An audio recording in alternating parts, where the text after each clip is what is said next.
Hey folks, welcome back to SC Hollers. I am Saxawine, and in today's Star Citizen Live with the vehicle team, it was packed with information.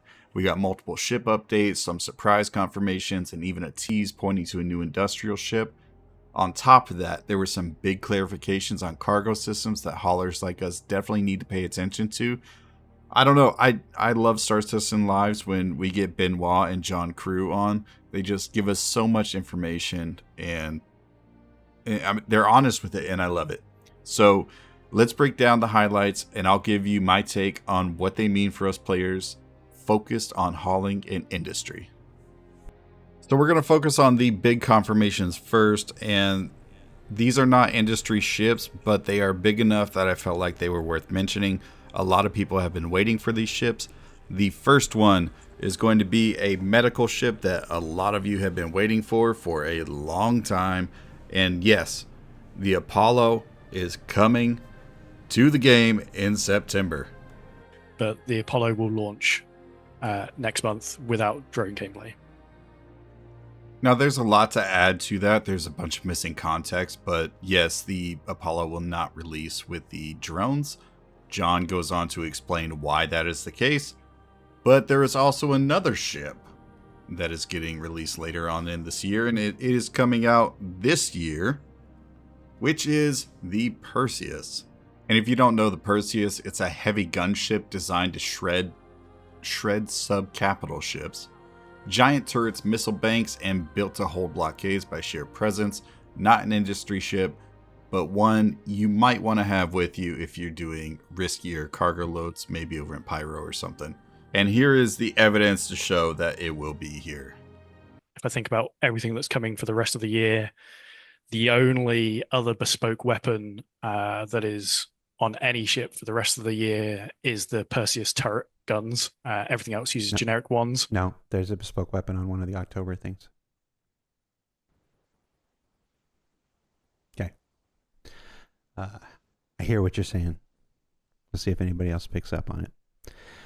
If only there was a giant ship convention. 2022.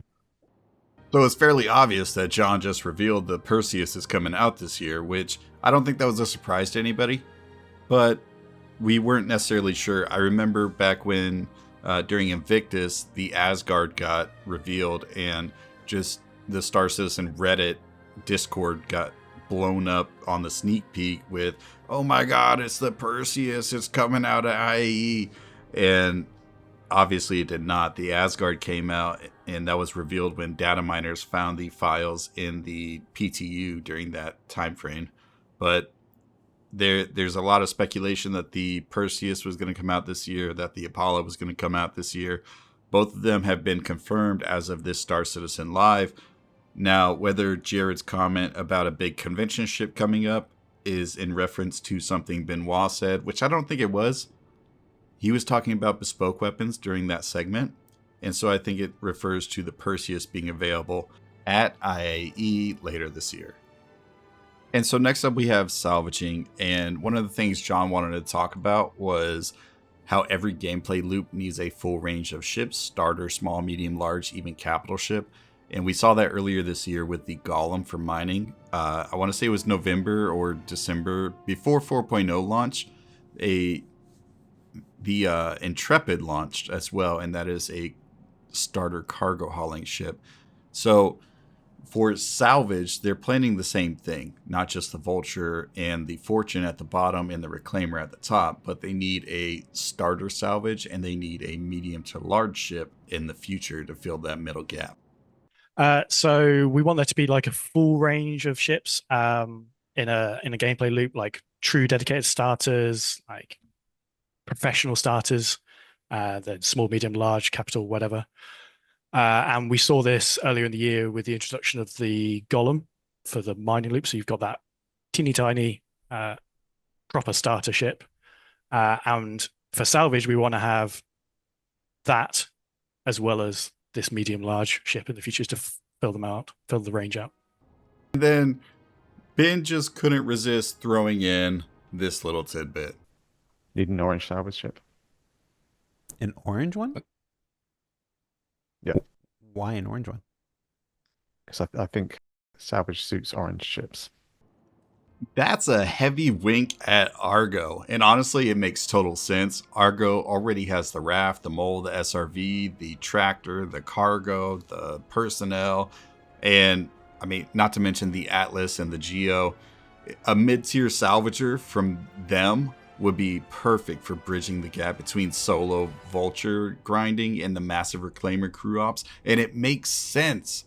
Like everything Argo has right now is all medium size, medium largest size.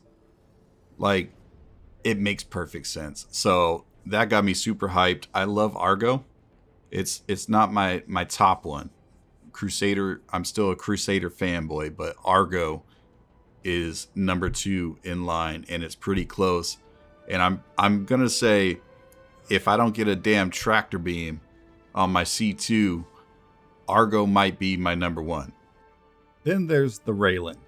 Jared asked the question if its cargo pod system was valid or needed a rethink, and Ben had this to say. It's, can I say both?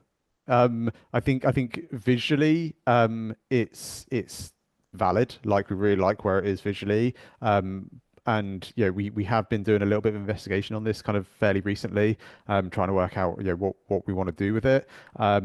I think what that has kind of led to is the cargo value is probably going to change a little bit, and I think we will need to do a little bit of concept work to get the kind of the visuals to a point where it still looks cool, but it is kind of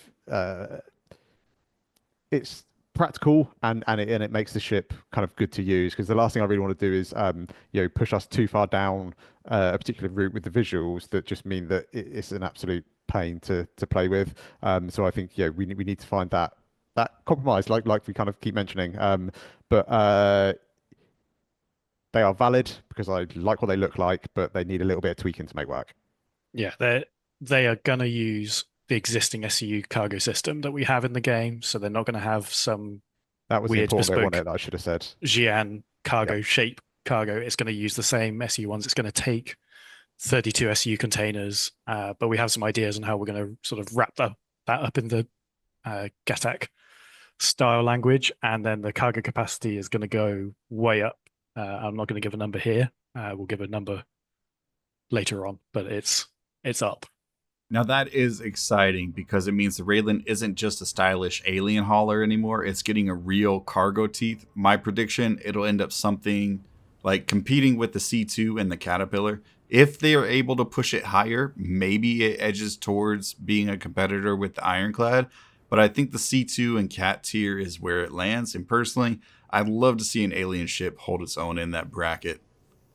Next up was the Carrick cargo pods, and obviously they're not working. The doors don't open up all the way, but John was explaining, and I'm not gonna show the whole thing. He went on a long explanation about this, but overall, the ship needs to be reworked in the belly area, and once that is reworked, the doors will open all the way because the pods will be sitting down on the ground.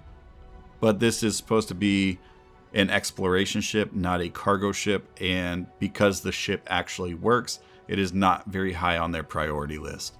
Now, the last thing I want to discuss is something in regards to refuel, repair, rearm. Now, this is a very basic thing. Like the background behind this is the Polaris and Idris were supposed to be able to refuel, repair, rearm, and this has been a long-standing controversy. Like, why can the Idris and Polaris not refuel, rearm, repair? And John went on to explain that this is going to be a feature that is added in the near future. Now, I don't know what near future means. It could be like 2 months from now. It could mean a year from now. And I'm more on the year from now opinion. And the reason for that is because the way he explained how refuel, repair, rearm is going to work. So this is one I can talk a bit more about. Like, this is on the feature team schedule to be delivered in the near future. I'm not going to give a date, and it's required as part of some other planned content.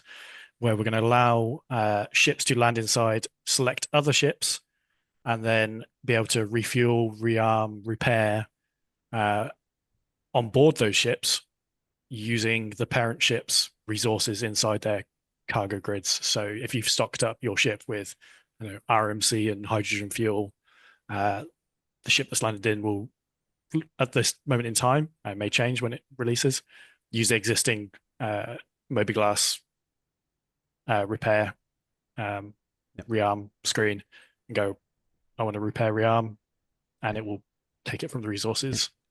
So this is particularly important, and not necessarily for the rearm, refuel, repair perspective, but the reason it's important is because it brings in two different aspects of gameplay that Polaris, or I should say capital ship pilots, will need to take into consideration in the future, like especially if you're doing like very large org operations, and that is going to be getting the resources you need to actually refuel, repair, and rearm your ships, your fleet ships. And this brings into multiple different things that are going to be required. And John mentioned that you're going to need hydrogen fuel in order to refuel a ship. And obviously that's just one aspect of it. If you want to refuel quantum fuel, you're going to have to also have quantum fuel on your ship. Currently, there is no way to get hydrogen fuel or quantum fuel physicalized unless you're going through cargo hauling missions, which means they're going to have to add them. If this is going to be a feature in the near future, whatever that may look like, they're going to have to add these to the refinery somehow. And you can't just take hydrogen and turn it into quantum fuel. There's going to have to be some sort of crafting process. And the crafting, like tier 0 crafting, is supposed to be, according to the roadmap, released in November. And so this could be moving very quickly. RMC is obviously a salvaging thing, and so we're going to see, and I think relatively soon, how important our salvagers and miners are going to be.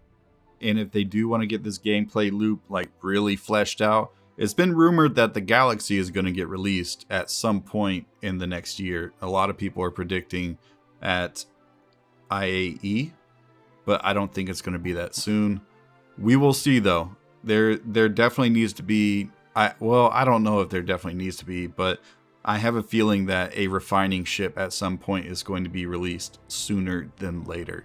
And that is all I got to say about that. Be sure to leave a like on the video if you enjoyed this content, and subscribe if you want to see more industry related content in the future. Otherwise, I am Sacks of Wine, this is SC Haulers, and we will see you at the next haul. Sacks of wine, space waking, hauling dreams on metal wings, from moon to planet and back again.